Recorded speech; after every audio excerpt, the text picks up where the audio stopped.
Hi everybody, and thank you for tuning in. My name is Niladri and I run a consulting organization out of Mumbai and Delhi in India, and we work with a lot of enterprises helping them build their leadership talent over time. We live in extremely exciting times. Industries and businesses are getting reshaped fundamentally. The basis of competition has changed, and what we are trying to do as an organization is to work with our clients to help develop leadership talent. Developing leaders has been a long, well understood practice. However, the change that we are advocating right now is to be able to understand for any leader, functional or otherwise, the structure of industry and how it is going to fundamentally change over time and build capability and also capacity to be able to lead their organizations. In doing so, let me first start this discussion by unveiling our framework for leadership development, which is put out in this slide here. This slide is our framework of developing leaders in the new normal. And let me take a few minutes explaining the contents and the context of this slide. A lot of you would have been deluded by the fact that the world is going digital and digital technologies and every industry is getting disrupted. That is indeed true. A company like Uber, without a fleet on its own, is disrupting the entire automotive sector. Similarly, Airbnb. These are all well-known examples. The question, therefore, for incumbent organizations is how do we respond, how do we build a new normal, and ultimately it comes down to be a people game. Here we are discussing a framework which will help us set our leadership development processes through a set of journey programs, which we are now going to discuss using this slide as a mother framework. Now, on top of it, you have a lot of things and technologies. You have softwares and sensors and software, Internet of Things, big data, artificial intelligence and machine learning, and so on and so forth. While technologies have been there from time immemorial, technologies become potent when they are adopted by large amount of people. Now, what has happened due to demographic shifts and the proliferation of technologies and the easy access to them, people want personalization, and the power has been shifted from a consumer. Therefore, from standardized products and services, an era of personalization and mass customization is the new normal, which poses a fundamental challenge to most industries to say that how do we therefore respond, because most industries are analog, have a particular standard way of distributions of products and services, which is a significant disruption to the way they work. On the center of it, we have the digital leader, which we're going to talk about in terms of his learning needs. He has to ultimately deliver new revenue models. Development of new revenue models has to be in the context of the consumer and his unmet needs and what his disruptors are leading the customers to be. With that, there are new sources of values, developing ecosystems, platforms and products, and so on and so forth. Now imagine a company like Hilton or Marriott, whose entire asset incumbency was the number of rooms that it could give to the business traveler. That has been fundamentally disrupted by unused capacity of people's houses, which have been put in a platform in the form of Airbnb, taking away the occupancy and profitability of these large organizations. So therefore, how do I respond? Creating platforms, products, and co-create them from a technology standpoint, which significantly has an important impact on the operating model. How am I structured? What kind of people do I need? How do I respond to the environment? Become very germane questions in today's day and age. And therefore, ultimately, comes back to my responsiveness to customer and market. Most organizations assume things about the customer in terms of the fact what they have developed, products and services, their ability to reach out to the customers through their channel strategy, and so on and so forth. Imagine a situation where the customer determines what he or she wants as an individualized, customized products and services. And therefore, to sum it up all, the world of tomorrow is moving from the fact that products will be sold as services and services will be sold as experiences, radically changing the basis of competition. People who compete with each other are going to change. People from orthogonal innovation is really going to change and disrupt industries. The capability building process, therefore, is premised on three basic pegs. The first one, number one, is industry structure and the theory of disruption. How are industries going to change? Second is how would economic trends, the mega trends, impact consumer or customer behavior at a very fundamental level. Third is how would technology in the real time in terms of platforms and products integrate and help the customer to achieve a new satisfaction level, and as a resultant of all of that, the business model, how enterprises will make money, will also radically be redefined. Our firm has developed a curriculum-based, action learning driven approach to build leaders of tomorrow, which has two levels of interventions that people would go through. The first is foundation, understanding industry structure, business models, and execution. Now, why is that important? What we need to recognize, the industries, the way our previous generations saw it, is going to radically change. Industries are going to be reshaped, basis of competition, traditionally in a classical Porterian world, would be between like-to-like competitors, which means an Uber, in that theory, would not be assumed to be a disruptor. Therefore, it is important to see how industry structures are morphing themselves from classical verticalized profit pools into ecosystems of value. That's number one. So that's the foundational program. Led up to that are distinctive, depending upon your context and your organization structure and your company's aspiration, are digital. How do I understand digital? Not from a technology perspective, but from a business model perspective. Innovation. How do I as a firm respond to uncertainty and build an innovation ecosystem which enables me to respond to the customer in the market faster than my competitors? And technology applications and sectoral insights which are built into the curriculum. And thus said, this is how our journey approach looks like. The first one, as I mentioned to you, is strategy plus or industry disruption, which is a mother program. The entire curriculum is premised on my understanding of what industry disruption is going to look like, what is the future of industry, and therefore what is going to happen to my sector. It's a broader landscape that we paint. Based on this understanding, we have the second program called Innovation Under Uncertainty, which is how do I therefore respond at a firm level to disruption from unknown sectors or unknown players and still thrive in the marketplace. This is followed by digital transformation from a business model standpoint. When we talk about digital transformation, it is not about the technology to buy.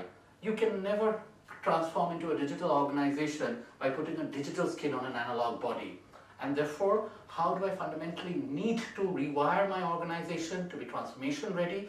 And therefore, how do I need to change my sources of value creation to create the new value for customers is the theme of my third intervention called digital transformation.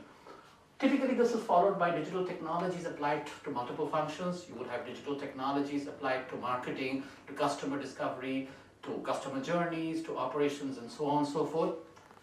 And at the end of it, in between each of these interventions, an individual or a group of individuals are tasked with a project designed by us, supervised either by us or by the client organization, to create a meaningful outcome to change the strategy, the thinking of the organization. Therefore, while there is classroom teaching, there is in between two courses a hell of a lot of action learning that individuals go through to reinforce their learning and apply it in their context. What we are discussing in the video and what I will take you through the next 20-25 minutes is the brief overview on the contents of the first program, which is called Industry Disruption and premised on the nature of shifts across industries. So guys, welcome to the short preview of the first intervention of our journey called Industry Disruption and Business Model Innovation. Industry disruption is about the future of industry, and business model innovation is if the way the world is changing and shifting, how do I need to reconfigure my business to still remain relevant and profitable? And here goes. The first, any course to try and answer a few critical questions. The first question for our understanding is, how do industries get clubbed for common understanding? What are the key characteristics of each sector? We take you through a lot of sectors and explain briefly the value drivers in each of these sectors, how have those sectors transformed over time, and what are the existential threats on those sectors to be able to prepare the mind to see how technology and customer preferences over periods in time have changed. Followed up by this is what competitive pressures force industries to morph and change over time. I mean, industries have been changing and reshaping themselves over time. So what is fundamentally new now is a question that we need to answer using a lens of a cognitive framework. And what are the new frameworks available to look at the way the world is shifting and industries are changing? That's question number 2, followed by what is happening in the last 5 to 10 years, which is fundamentally reshaping most industries. Change is a constant, is a cliche. There has been change ever since human beings have lived this and walked this earth. That's not important. We need to really focus in the last 5 to 10 years that what has fundamentally changed, which has made most industries prone to disruption, and finally try and answer that how are organizations transforming themselves over time. So by answering these 4 questions, we prepare the mind of the student or the participant to understand what is probably going to happen. Why are things changing the way they are? Why has the rate of change been accelerated? And therefore, how do organizations transform themselves? With a bit of discussion around what therefore should I do waking up tomorrow in my role as a leader. I'll just take a few seconds explaining how this course is structured and what are the learning methods. Theory, obviously, everything is premised on a theory. Theory, concept, frameworks, tool. They're taught in multiple ways. There's pre-reading material, case material, Harvard case studies, pre-reading material, articles given to every participant about 15 to 20 days before in time. Participants are formed into learning groups. Case questions are distributed well in advance so that they come prepared in class. Added on to that, there are certain YouTube videos, my YouTube channel, which has certain basic content in place so that you come to class understanding what is expected of you and therefore are ready to go the time you enter the classroom. In the classroom, typically like any other executive education course is driven by case studies, and in a case study, if typically a Harvard or an INSEAD case study given to the participants here in the pre-reading material. In the case study, the facilitator actually helps the participant live the environment by asking provocative questions on choices that strategists made given the circumstances. That's the case method. This is then built with the participants' exercise to understand the theory or the case study as applied to the context of yourselves. So suppose we are working with a financial services client. The case study, which is a pre-read, is typically skewed towards financial services. The case discussions are completed, and then the case discussions, however, could be generic and industry agnostic, but the learnings from the case are implanted into your context in the form of an in-classroom task to solidify the learning. There is, of course, in certain situations, a facilitator case analysis where the instructor himself does a case debrief and participants are not given assignment questions to solve. In some situations, because of paucity of time or where you need to accelerate learning, the case is actually debriefed by the facilitator. However, even if it is debriefed by the facilitator, the participants' exercise or the task completes the loop of learning. After the sessions are over, there is an end of task activity in which a particular project is given and supervised before the supervised results are created and reviewed in learning groups, prepared for and they are ready to go for the next session. This is a typical landscape of any learning method used in any of those courses that I mentioned in the learning journey. Okay, coming back to the course. These are the sectors that are covered in the discussion. We have energy, materials. Energy is broken into subsectors. We have materials, chemicals, metals, building, capital goods, building products, construction, electrical components, machinery, and so on and so forth. Consumer durables and apparel, auto and auto components, consumer services, which is hotels, restaurants, leisure, education services, retailing, BFSI, banking, insurance, and insurance we cover PLC, life and health, the entire ecosystem of insurance. Now, each of these sectors and subsectors are defined by the sources of value, the challenges that they face, and the disruption that has occurred over the last 5 or 10 years, and what have the dominant players done. The idea of taking the participant through these sectors is to say that there is a pattern that people actually encounter through disruption, and that pattern is fairly generic. And to be able to understand those patterns, we use some basic frameworks. Now in this chart, I outline the industry life cycle model done by the great Michael Porter and his colleague in the Harvard Business School. So he defines, on the x-axis is the timeline and y-axis is revenue. It has 4 stages: fragmentation, shakeout, maturity, and decline. And let me just take a few minutes to explain these stages. When a new industry or a new profit pool is recognized, it is fragmented, the customer value proposition is not known, people try different things, typically entrepreneur-led, and people don't know which model will actually fly with the customer. So this is a phase of experimentation.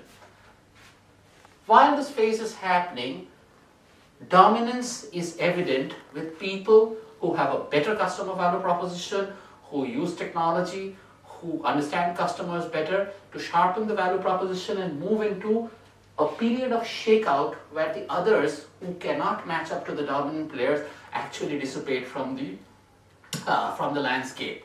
As a result, there is a phase of maturity where abnormal profits are reduced and the profit pools are stabilized over time. So, and barriers of entry automatically come in because people and your competitors have made investments creating profit pools which are stagnant over a period of time. And then comes the time for decline, where few organizations actually reinvent themselves and transform themselves with using technology, people capability, and create another new normal. Now this is a classical industry life cycle, and let us try and understand it with a very simple industry, which is the cab riding or the the cab services industry.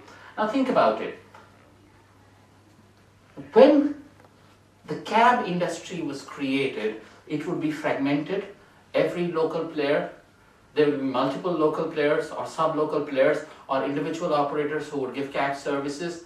Oftentimes, at least in India, it was poor quality, rates were not standardized. So there was a time when you have multiple players. Now here in the fragmentation, I've talked about organized cab services. You have the Meru, Mega, the Blue Taxi, the Tap Cab, there was a Gold Cab, and so many other players in the market cluttering for attention and trying to give a service which was not standardized. Over periods in time, what we saw is the technology-led intervention where platforms were created where you could hail a cab.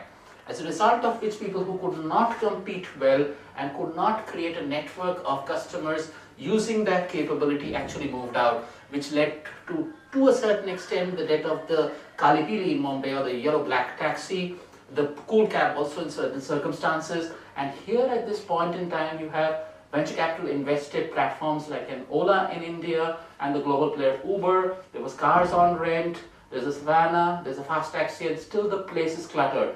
But the other traditional providers have moved out. So in the shakeout phase, some prominent players come in, and right now, what we are going through is moving into a maturity phase wherein the networks of Ola and Uber have been created, but the driver partners are, so Ola has created a scalable network where the driver partners and the consumers are locked into the app, and so has Uber. But however, the incentives of the driver partners has come down, leading to a level of dissatisfaction in one part of the network where the customers are happy.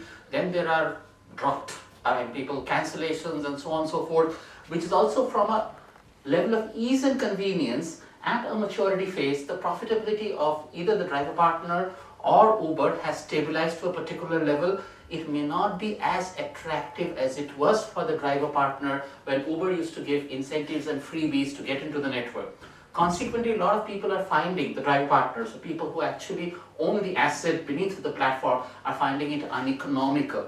Now, at this point in time, while there is maturity in the market, there is a chance of decline, which is an overall trend where electrified vehicles and autonomous driving is going to be a reality.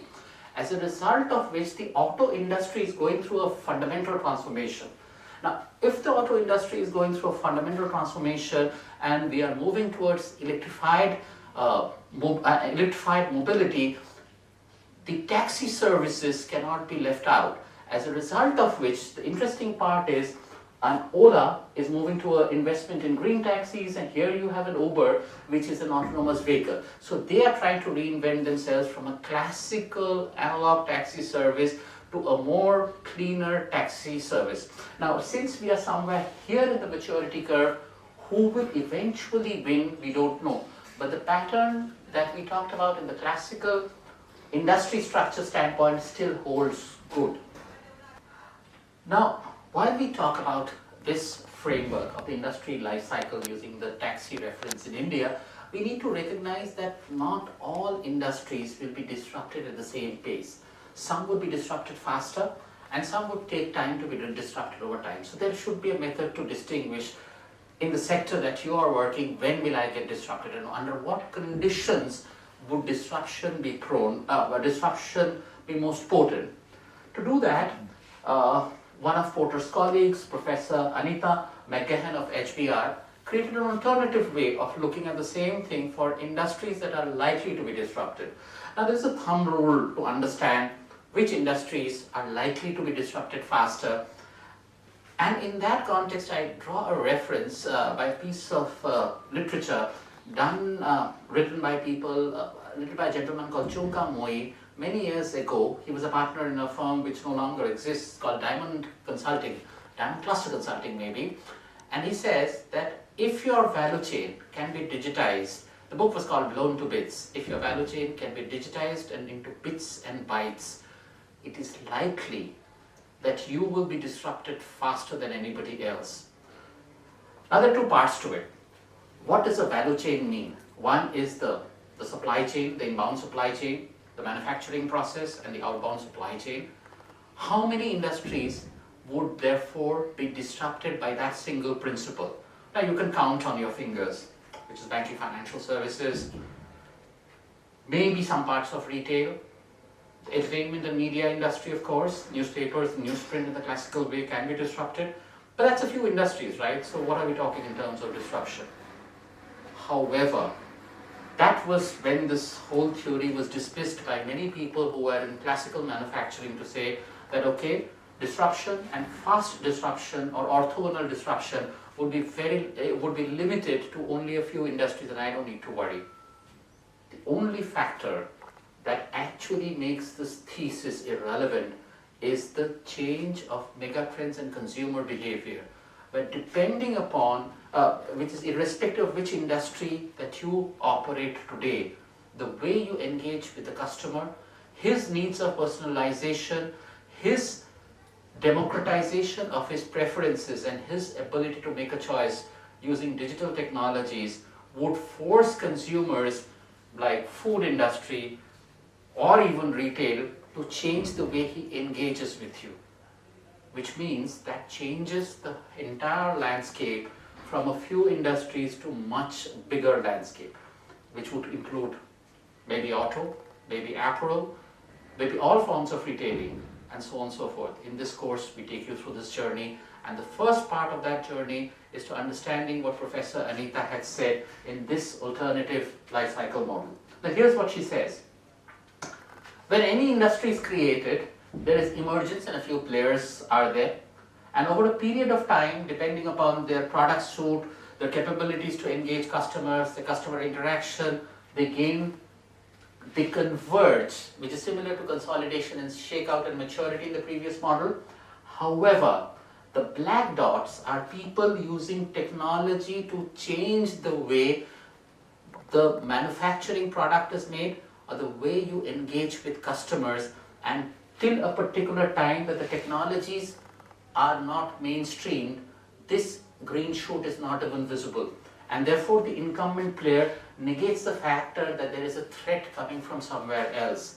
But suddenly, with the adoption of social technologies, social mobile computing, SMAC, the ability of people to engage, the cost of computing coming down, these technologies have suddenly become mainstream, creating alternative ways and possibilities of people to engage with the manufacturer very differently, and their needs and preferences are choice. In that case, this alternative model actually, after a period of coexistence, actually makes the incumbent very, very vulnerable. This concept is probably a bit more abstract to understand, so let me try and demonstrate this context, this framework using the apparel industry. Okay, now apparel traditionally is like any other manufacturing. The shirt that I make, the shirt that I wear is typically made to stock. There is a particular fashion trend, a fashion cycle. This shirt probably has 40 operations to finally create the shirt, the last being the color operation. Now typically this is analog. There is sourcing of raw materials. This is a linen shirt, so you source linen. You go through about 38 or 40 manufacturing processes to come out with a shirt, as classically analog as it could be.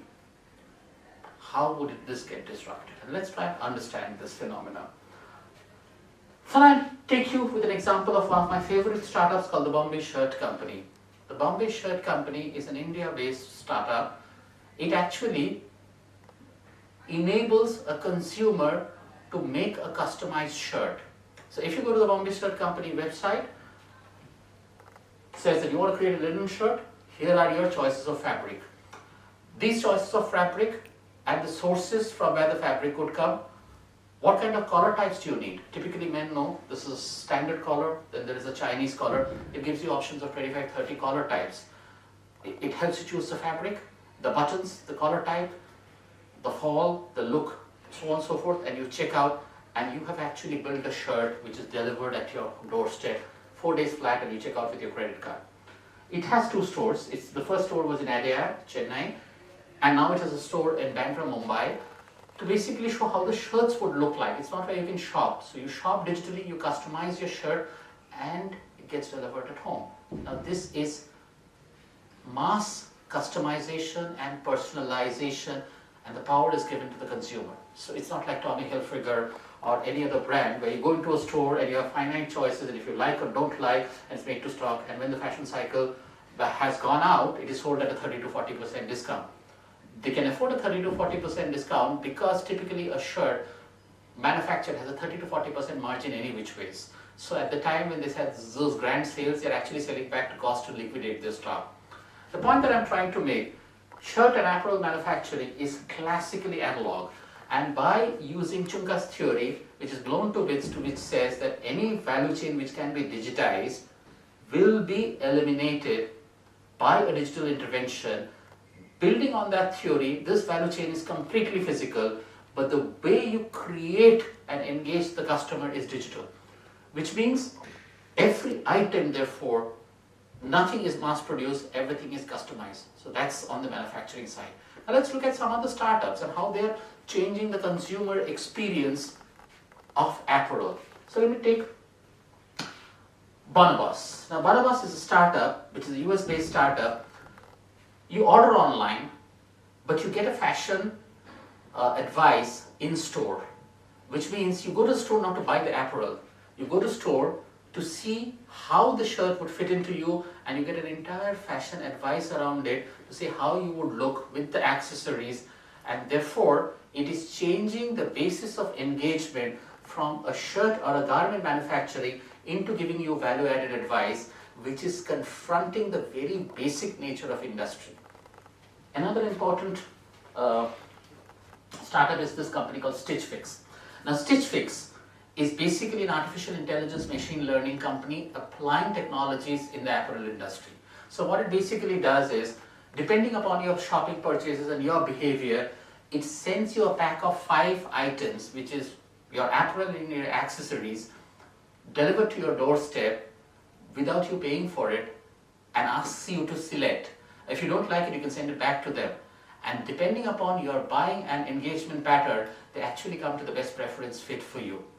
Again, it's not about the physical product, but it is empowering you as a consumer to engage differently and create a sartorial experience which hitherto the big brands like the Gaps and the Tommy Hilfigers or the Burberrys could not. Similarly, there's another very interesting startup called Rebecca Minkoff. The Rebecca Minkoff is in the business of changing the retail experience of apparels. It's called the magic mirror technology. So when you go to buy an apparel, you typically want to fit it on, the size and fit and how it looks in, and if it doesn't fit in, you come half naked out of the the dressing room to look at another shirt, and it's clearly cumbersome process. When you walk into a Rebecca Minkoff store, you actually are sitting in front of a magic mirror which does your size fit and recommends apparels that are the nicest fit for you. You just try it out and walk out, fundamentally changing the landscape of the experience of in-store retailing. So the point that I'm trying to make, that an apparel industry has been redefined not only as an element which gives clothing to cover your naked body, but an entire set of experience which is buying in store, customizing the shirt, Bombay Stock Company, the choices that you make in Stitch Fix, which fundamentally changes the entire dynamics of the business, making the classical apparel manufacturers Gap vulnerable. But what does Gap do? Gap basically says that these are the products. So how does this fashion industry work? Some fashionistas or fashion directors actually go to Milan and make a punt saying that the color for men in fall is pink, and they come up with 500 designs, features are pink and so on and so forth, or made to order, and then create a narrative saying that this is what men should wear, and therefore limiting consumer choices and playing to what the company can deliver. Technology democratizes the entire process to enable the consumer to make a choice. The question is, why now? Why didn't it happen 10 years ago? That, ladies and gentlemen, is a result of application of technologies and proliferation of technologies, the ease of usage, the interfaces, the social network, and the cost of computing coming down. So what we are witnessing today, fundamentally, is the exponential power of technologies in the hands of the common man to make a choice of his own, to create a design which is unique for him or her, thereby putting a huge pressure on standardized products and services and changing the landscape of many industries. So think about it. If you take life insurance, typically, that's also similarly, while it's considered a creative industry and a services, it is a product push. You have a set of products, annuity, ULIPs and so on and so forth. You manufacture the product and try and fit the customer's need to the product, and therefore at the back end you have a mortality table or a morbidity table depending upon the life insurer. You calculate the risk and price the product. And therefore there are different physical gates in terms of your health, your age and so on and so forth in terms of life insurance, and so for health insurance. Think about a situation where Google as an organization, using their big bets on healthcare, can actually give data on the propensity of heart risk of an individual in the future, and that data is used by Amazon to create a product which is a life insurance product, and if you have no reasonable risk of heart attack, therefore that is built and priced into the policy, and you get a policy which is cheaper than a traditional product. So that is using technology to predict a health product, and that product is customized for you using data sciences coming from different tech giants. And therefore what at Amazon, which is actually going to go into health insurance through its acquisition of PillPack and so on and so forth, to create a product which is absolutely unique, putting the classical life insurer under big threat. Think about it. Life insurance at the end of the day, the way it is played out in India is an asset-led channel distribution game. To that extent, it is analog. How will that be disrupted is a matter of extreme discussion, is a matter of very interesting discussion, and how we can use these framework to understand what is going to happen to the life insurance industry is a matter of great interest, at least for us, and therefore we bring these insights into the classroom to help your people reframe their understanding of their own industry. Moving on, before we get into that, this is another slide which talks about food at an industry getting disrupted. Now here we have Mondelez. Classically, Mondelez is a confectionery product company. Now think about it. Health patterns in the world are changing. People are getting more health conscious, so they want to know what kind of ingredients are going into my food, and therefore is it healthy. So snacking behavior, indulgent snacking, is getting replaced by healthy snacking. So at the end of the day, what people need to know is how many calories I'm consuming in the day, and I'm consuming healthy calories, as again going and having a snack bar at any point in time.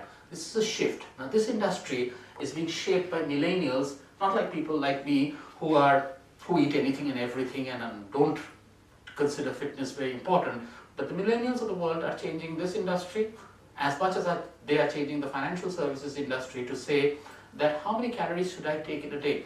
And I won't go through the details of this slide, but I'll try and call out a company called Grace, which is a snack box delivery organization where you can put in a number of calories that you want to consume. They'll configure a meal and get back to you, and it's delivered online at a reasonable price. Similarly, if you look at these products, which is Hello, they actually tell you for every gram how much calories you are consuming, which has actually put a very big pressure on the Mondelez, the Crafts, and the Mars to transform themselves from a classical confectionery sugar-based product company into a snacking powerhouse.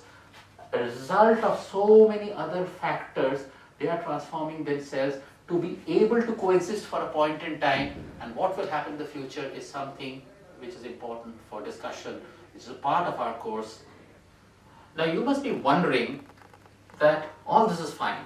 How do I understand when and why would my industry be disrupted? Because this is all wisdom in hindsight. So do I have a framework or a toolkit to be able to get there? So here is the response to that, and again based on credit goes to Professor Anita McGahan of Harvard Business School. She said that any enterprise has actually two kinds of activities and two sources of industry obsolescence. The first being core activities and core assets. Now she defines core activities as activities that have historically created value for the industry. They are threatened when they become less valuable to suppliers and consumers. I again restate, a core activity is one that has historically created value for the industry. Let me give you an example. Suppose you are an auto dealership. People buy cars from test drives. That has been the traditional model. So test drive is an important core activity to engage the consumer with the features of the car, the experience while riding. Now there are tools which do the test drive digitally, where you don't actually need to go to the car showroom to do it. It can be done. So there are people who actually do the buying decision online, which changes a very, very big car distribution value creator, and therefore makes auto dealership reasonably threatened. And that's a big disruption. There is actually a Google Cantor study which says Indians are buying cars lesser and lesser from test drives and into digital modes, referral magazines, and crowdsourcing feedback on the experience, which was 15 years ago unthinkable. That's core activities for you. The next one is core assets, which is resources, knowledge, and brand capital that make the company unique. Okay? Resources, knowledge, and brand capital that make the company unique. These are threatened when they fail to generate the value that they once did. Okay? Now, when pharma industry blockbuster drugs are under threats that the patents expire, that knowledge from a blockbuster drug, when it becomes a generic and the patents expire, it actually threatens the core asset of the organization until you create another blockbuster drug. Now let's kind of place this in a 2x2 matrix and say that on here we have non-threatened, threatened, core, threatened, not threatened, core, and core assets and core activities. So on the x-axis you have core activities, threatened, not threatened. On the y-axis you have core assets, not threatened, threatened. Now let's kind of understand this graph, and let's say core activity threatened but core asset not threatened. The core asset in a car dealership still remains a car. Its way of creating the consumer engagement has changed. So here an auto dealership is going through an intermediating change. The change is evident but may not be so drastic to shut down the auto dealership right away. But the change is here to stay. Now let's move into the next quadrant. A core activity threatened and a core asset threatened. You are actually getting confronted and squeezed by both sides. The core activity and the core asset getting threatened. You are in the zone of radical change. And here let me make a provocative proposition on the life insurance industry. Now, what is your core activity? My core activity is generating an insurance product using certain actuarial assumptions and distributing the product through an analog channel or a half digital channel or a web-based channel. Now think about it. If this whole life insurance product is based on a mortality table, which is a law of averages, if I can threaten that by giving precision medicine and precision input on an individual, saying the propensity of disease for ABCD disease is not there and it's for XYZ disease, it makes the product configurable at a unit or an individual level, which makes the actuarial assumptions and the product design model different than it was hitherto done. So the basis on which you created value, which is the product, has petered off, and the basis on which you're distributing, which is the physical distribution through your proprietary channel or your partnership channel or your banker or your corporate agency, if that has changed, then you are squeezed and probably you are in the radical change zone. So I would argue a life insurance company is actually not in the zone but moving to the radical change zone, and therefore you need to be really worried if your bigger competitors are actually making big bets in this area by either changing the product design strategy, consumer engagement strategy, and the retail distribution strategy. Similarly, if your core activities are not threatened but your core assets are threatened, then you are in creative change, typically motion pictures. The act of making the picture, the design of the picture on which the value is created remains the same, but the way it gets distributed is not the theater experience and it's getting distributed through the Netflix, Hulu's and Amazon Primes. Then the way people are watching movie and content is fundamentally changing. You are in a creative change zone. Similarly, if your core assets are not threatened and neither are your core activities, you are incrementally changing, but the change is slow. It's a progressive zone. There would be some industries, typically, if you take a cut of all the industries that we talked about in the previous slides that we go through, a lot of them are in this zone. But the point that I'm trying to make is, before you can say Timothy Jones, many of them will move to these zones and the disruption will be fast and where you will have very little time to hide. The entire leadership development process is to be able to recognize this eventuality and prepare your organization to be change ready and create a mental model which is flexible, agile and ready to cope with this change. And that is the premise of our learning journey, and the focus of this intervention is to prepare your leader's mind around these factors. Moving on. Actually what we do in this in the class, in a real classroom study, we give them a few industries, including the industries that they are working in, and actually give them this theory of core assets and core activities and help them plot it in the grid. Now, this creates intense debate. People are confused between an activity and an asset and use it interchangeably, but while the convergence happens and people come to a convergence point, it is incredible and insightful for them to understand how the specific industries at what timelines are likely to be disrupted, which is in most cases then not a big eye-opener for the participant. The second phase of the understanding. See, here we are talking about industry structure, how industries were clubbed, how they got transformed. There's another bigger factor around called the megatrends. Megatrends are social and economic trends which transform societies, the ability to adopt technology, the ability to change industry and kind of create new disruption. It is very important that people understand why the things are happening and why is it happening now. We spend a lot of time in discussing those mega trends, asking these three questions. What is a mega trend? And typically a mega trend is basically a social or an economic trend which has happened over a period of time, and how these trends are impacting consumer behavior and societal structure. Why do these trends matter? In which we answer that how does the mega trend impact your industry? And therefore what do I do by this understanding?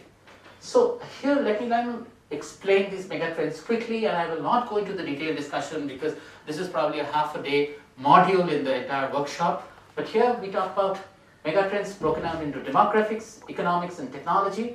In demographics, it's the aging world, urbanization, migration, megacities and economic growth, individualization, income equality and social unrest. Now, I'll just call out individualism, income inequality, and social unrest. Now, this is an important part to understand that with proliferation of technologies, power is given to an individual as against a demography of individuals, which means I am a segment of me as against being an Indian male in the age group of 45 to 55, and therefore I have a unique interest in how my products and services start to be delivered, which is very different from somebody with the same socio-economic and age profile. And therefore that is changing the way products are going to be distributed from being commoditized to very personalized, impacting almost every industry over a period of time. Similarly, technology. When we talk about technology, it is not about an individual technology. Technologies, which is computing power, so let's take very simple stuff like computing power. Computing power is rapidly falling. When computing power is rapidly falling, it is making use of computing cheaper and cheaper, which is enabling people to have smarter phones and cheaper phones, which is the combinational power of technology. It is not about one technology only. It is multiple technologies colliding and creating a disproportionate impact, and the power given to an individual to use the technologies to configure products and services, and also resulting in the shared economy. The new EXOs or exponential organizations, Uber, Airbnb, and so on and so forth. What is the premise of these businesses? They are unlocking excess capacity which was resident in the hands of individuals. To find that capacity, you would have a search cost, because you wouldn't know whether a room in Motihari would be free. An individual who had a house in Motihari had a free room. Technology reduces the search cost and puts it in a platform so that he can use this asset for easier search, and therefore he shares his asset and creates economic value out of it. Similarly, when Uber was built, and Uber wouldn't have happened 15 or 20 years ago, because the technology proliferation, the cost of technology and ability to search would not be there. So the timing was right. Uber, Lyft, Airbnb, and so many other people who unlock existing capacity and make it easier for other individuals to use actually hurts capital expenditure business like hotels or leisure parks who actually build capacity for travelers to come in. So that's the beauty of the shared economy. A combination of all of these factors are discussed in depth in class and extrapolated into an individual situation to take a view of where the world is going. Therefore, we come to a very, very important part of the discussion where we're trying to kind of culminate all of this into what is called the future of industries. And my point of the future of industries is it is transforming from discrete verticals to ecosystems. Industry structure, as we know, would be chemicals, metals and minings, and financial services. Each would be a discrete vertical. Each would have dominant players. Each would have laggards. Each would have people who create more money than the others. Products standardized, services excellence. There would be different levels of differentiator. The notion of industry is shifting from verticals to ecosystem, and let me try and explain this with a couple of slides. Now, to be able to understand this, in class we will explain megatrends. Now, megatrends impact each other to create what is called reinforcing loops. These reinforcing loops are actually intersection points of multiple megatrends coming together to create a customer economy or a customer behavior which is fundamentally different, and a clustering of multiple industries to create an ecosystem of very different kind. Let's try and see this with one particular industry. On the x-axis here, we have demand or unmet demand shaped by multiple forces. Now let's have a look. Demographics. We know that the world is getting older, but there are youth bulges. As a result of which, when the world is getting older, healthcare costs are bound to increase. Economic power concentration is it some people in the world, and rise of millennials impacting retail, CPG, F&B, and auto. I showed a slide before, a chart where millennials, people of a particular age group, the younger people who are impacting some industries, and we discussed about the snacking industry.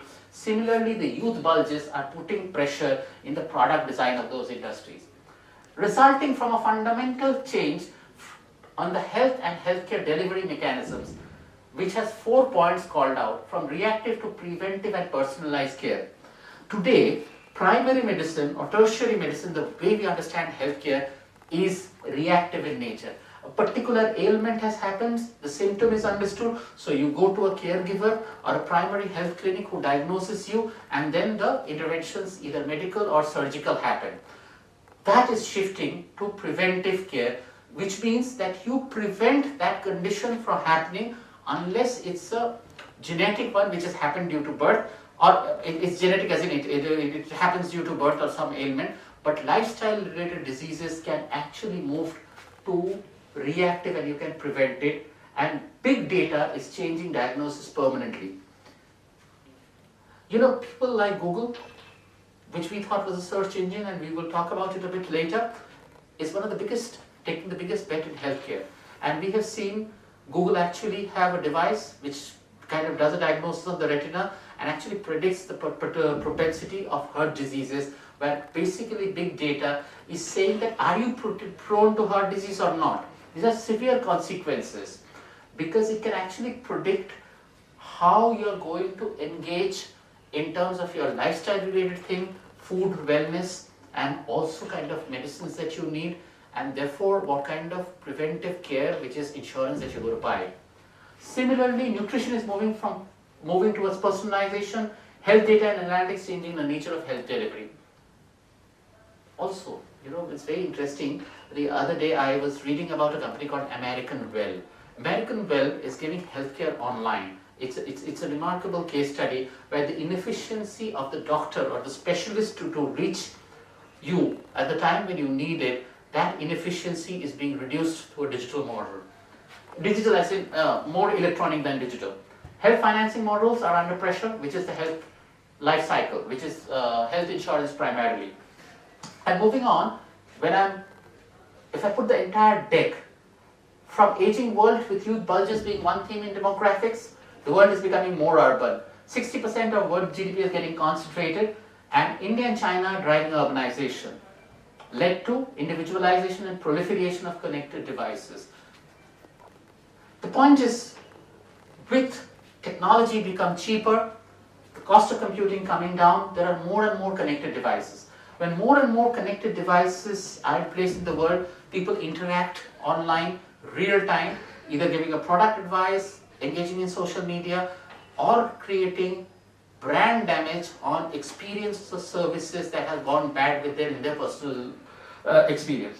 And therefore, all of these factors are first changing health from preventive to healthcare delivery, which is proactive. It is changing auto from transportation by creating a sector called mobility as a service. Urban mobility financed by asset sharing, which is the Uber Lyfts of the world.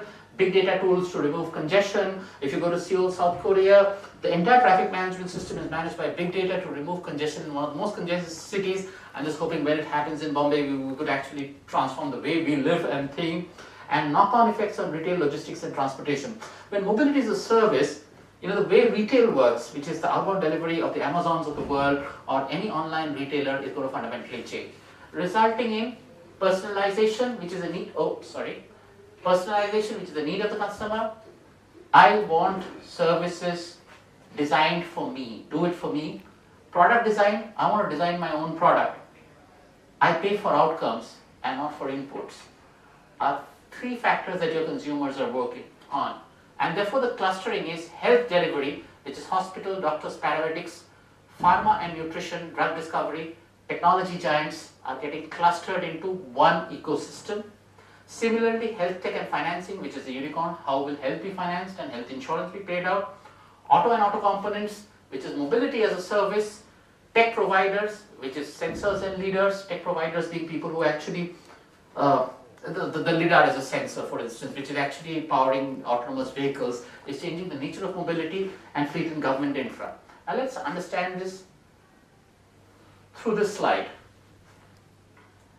Okay? Right, this is the second part, where I take sustainability, technology, new business models, change in inputs and recycling, business model innovation, wellness, fitness, food and technology are the delivery models. While these are mother slides, this theory is explained very deeply in class, But let me, for the purpose of brevity, move into with an example. You see, when we look at healthcare or health, typically there are multiple sectors. One is the doctors, which could be organized or unorganized, paramedics, the healthcare providers, all would be fragmented. All of them now have been part of what is called a healthcare structure, which involves fitness, food, understanding of health financing, and therefore my entire life cycle. So multiple industries are getting put into one thing, and we start with the same mega trends that I talked about. People are getting older, leading to rise in healthcare costs, which is creating a movement towards reactive to preventive health, generic to precision medicine, pharma, drug discovery models. Company like Persona, I request you to Google it up. It's an incredible company which does personalized medicine. And therefore, aging population, the rise of health awareness, fitness and lifestyle, wearables as in your Apple Watch or whatever, you actually know sleep patterns, the number of steps you have taken, which is creating health data monitoring, life cycle change in choices, where companies are actually enabling you to live a fitter life cycle, a fitter life, and technology giants and health tech unicorns changing the landscape. Right? I talked about Google and its bets. Do look up Google Health, where they have actually created artificial intelligence for special diseases. Eye disease, diabetes, heart disease, Parkinson's. All of this are now creating that entire eco-struct system, which therefore, for a very limited part of this understanding, is changing the way in the BFSI sector how health insurance is finally going to be played out. It is going to be played out where Google Health will give you data on the propensity of risks to a particular condition. That risk would be factored by somebody like Amazon or AWS, which will create products which are personalized to you. As a result of which, the big players like Cigna are responding to it, the classical health insurance providers. Cigna are responding to it by creating a distribution channel or a product distribution model which is fundamentally different. If this is happening to health insurance, what is the parallel in life insurance? In a sector which is regulated is a matter of great debate, and we used to actually open up this debate in your sector using certain parameters and say, therefore, what would life insurance look like in the future? And for us to compete, if I'm not the top deck player, I'm a second rung player, how do I compete against the biggies? Now think about it. The big incumbents in any sector has asset incumbency. Their ability to change or transform is to that extent difficult, time consuming, painful, and the time horizons of performance, because they're listed, makes it difficult for them to take big bets. Therefore, the one which is at the lower deck or probably a low position in the industry has an ability to transform themselves faster, using innovation as a central model and changing the way using technology, multiple layers of technology, understanding of consumer preferences to create an absolutely new narrative. Same, we use another case, theory, we basically worked on mobility and demonstrating how mobility will transform auto, logistics, retail delivery, and energy. The question that we ask, what company is Tesla? And typically, intuitively people would say it is an auto company. In our theory, Tesla is an energy company which uses auto as an element of intervention or a sector in which it plays out. So Tesla is a part of an integrated, orchestrated ecosystem which will have multiple effects in multiple industries. So you've got to reframe yourself, your business model towards a company like Tesla and think very differently. Moving on, I will not go through this again, but this is just to, I'll allow you to read it. It's the same thing. Going into the snacking as a sector which is part of the health and wellness ecosystem.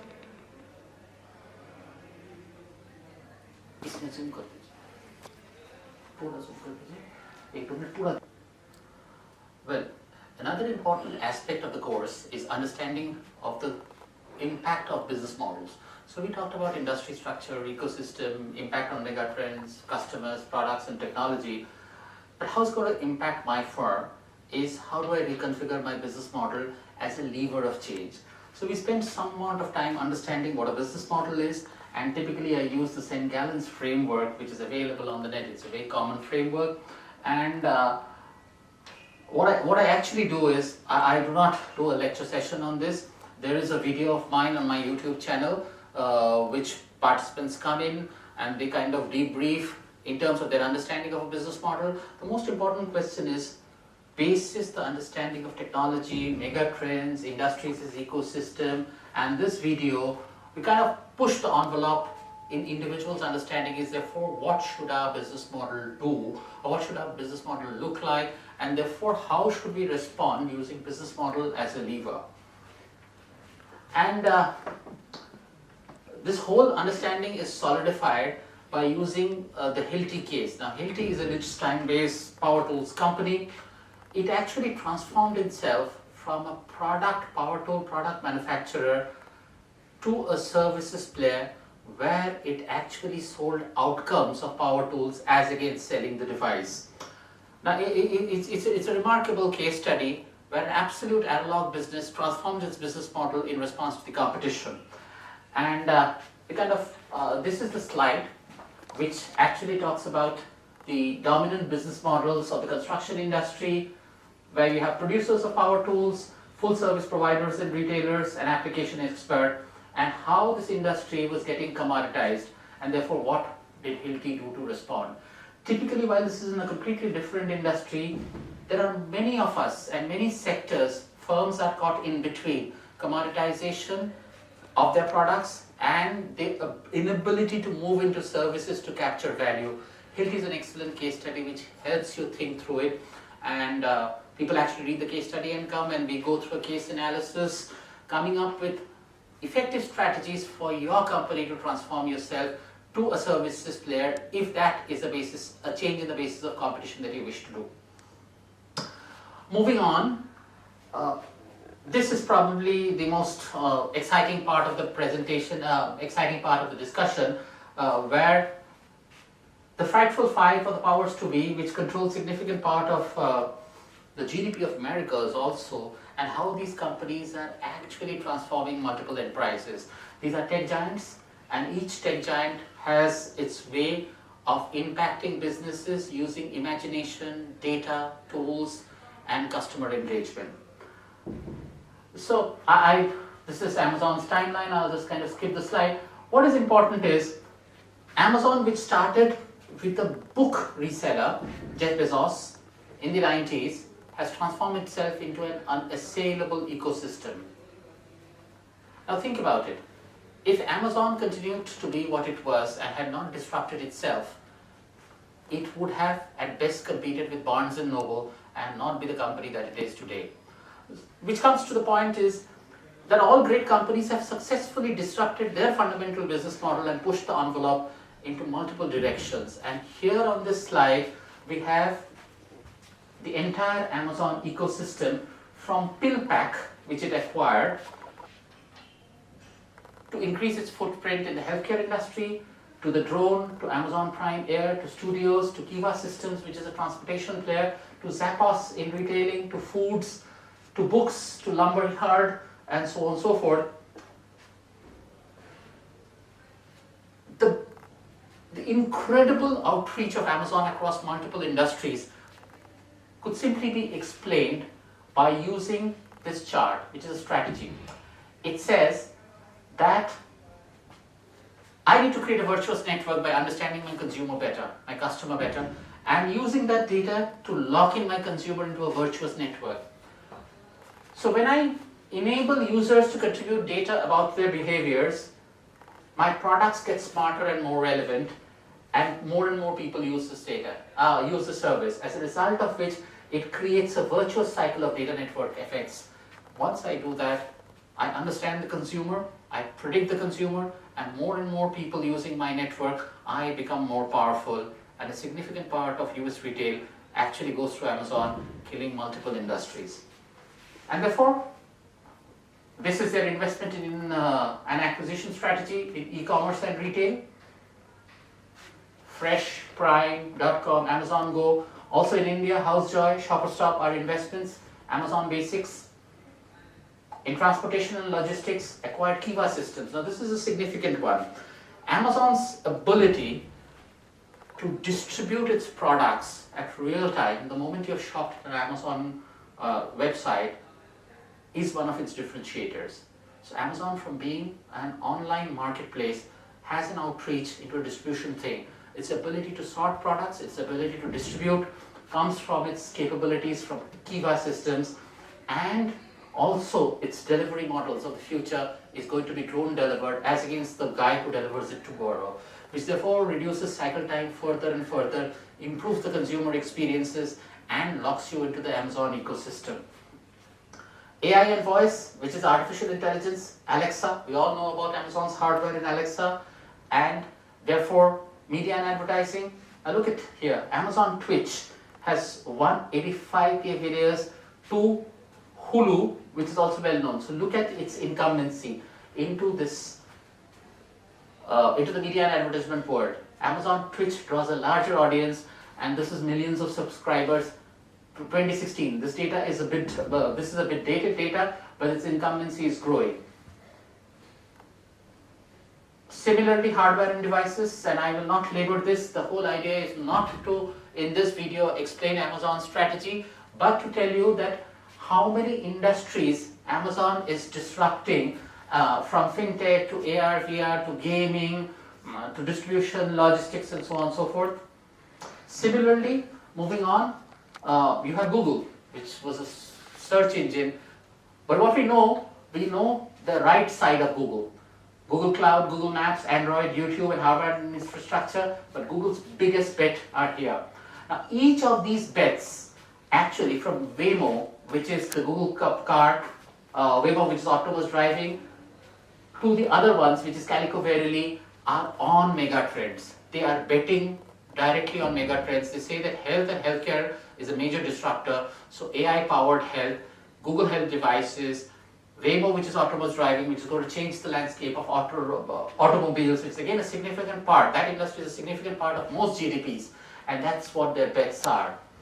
Extremely creative, and again, like Amazon, these are investments around. You will see DeepMind, Halley Labs, Google Assistant, Great Inventors. I will skip the slide and move on to say, even in product launches, to protect its advertising business from Amazon, this is Google Shopping. You actually can shop tablets, e-readers, and mobile just like you can do at Amazon. It's a defensive strategy. Product launches, we talked about Google in healthcare. It has eye disease, diabetes, heart conditions, Parkinson's, multiple sclerosis. These are diseases on which maximum health investments pan out, and therefore my ability to understand these diseases and predict occurrences are going to change the way health financing and healthcare is going to work. Similarly, pure play healthcare investments are One Medica, Oscar Health, Editas Medicine, and Celsius. This is how it is disrupting transportation, logistics, healthcare, so on and so forth, how it is going into China. The point that I make here is using data as a lever.